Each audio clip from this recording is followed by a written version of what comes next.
Dahil malapit na ang 50th season ng PBA, pag-usapan natin ang Magnolia Hotshots. Sila nga ang team sa SMC ang maraming ginawang pagbabago. Nagpalit na nga sila ng head coach from Chito Victolero to LA Tenorio. Tapos may mga key additions pa sa kanilang lineup. Ito ang 2025 to 2026 preview ng Magnolia Hotshots.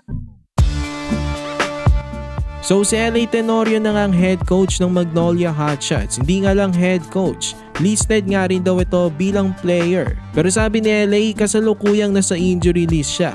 Ito ang lineup ng Magnolia Hotshots sa 2025 to 2026 Philippine Cup. Magsimula tayo sa mga guards at unahin natin ang mga matatagal ng players sa team. Nandyan pa rin si Mark Baroka, 39 years old na, halos kasing edad na ng kanilang bagong head coach na si LA. Pero still one of the best players pa rin ng team. Nag-average last season ng 10 points, 3 rebounds at 6 assists.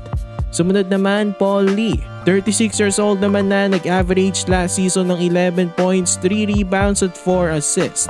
Sumunod Jerome Lastimosa, ang 27 years old rising star ng team. Last season nag-average naman ito ng 10 points, 3 rebounds at 3 assists.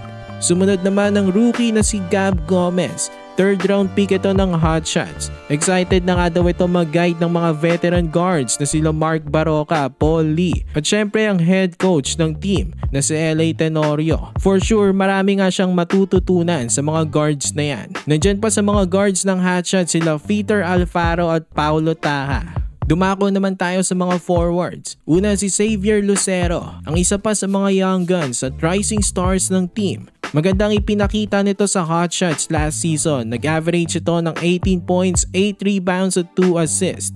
Sumunod naman Aris Dionisio, ang floor spacer ng team. Last season nag-average naman ito ng 5 points, 3 rebounds at 1 assist. Sumunod, Javi Gomez Deliano, ang sharpshooter wing na biggest addition sa lineup ng Hotshots nitong off-season. Last season nito sa PBA bago siya maglaro sa overseas, nag-average siya sa Terra Firma ng 16 points, 5 rebounds at 2 assists. Sumunod naman, Rom De La Rosa, ang lockdown defender naman ng team at capable rin na floor spacer. Last season nag-average naman ito ng 5 points, 2 rebounds at 1 assist. Sumunod ang isa pang rookie ng team, si Joaquin Andrada, ang 6th pick overall ng draft. Isa naman itong 6'6" at may potential na maging star player ng team. At syempre nandyan din si Joseph Eriobu.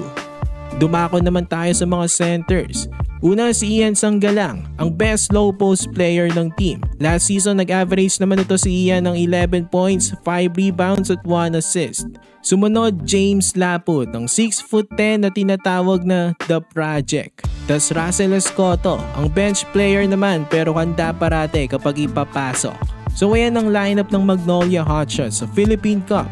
Ang mission nga ni LA Tenorio ay mapa-champion na itong Hotshots. Matagal-tagal nang ang nasasawi itong team na to. Ang lineup naman nila this year ay masasabi nating title contender pa rin naman. Kaya isa pa rin naman sila sa mga inaasahang makakapasok sa Final Four. So ito na nga kaya ang season na makukuha na ng Hotshots ang kanilang matagal-tagal nang inaasam na kampyonato. So for more PBA content, ilike nyo na ang ating video at mag-subscribe na rin sa JB Buckets.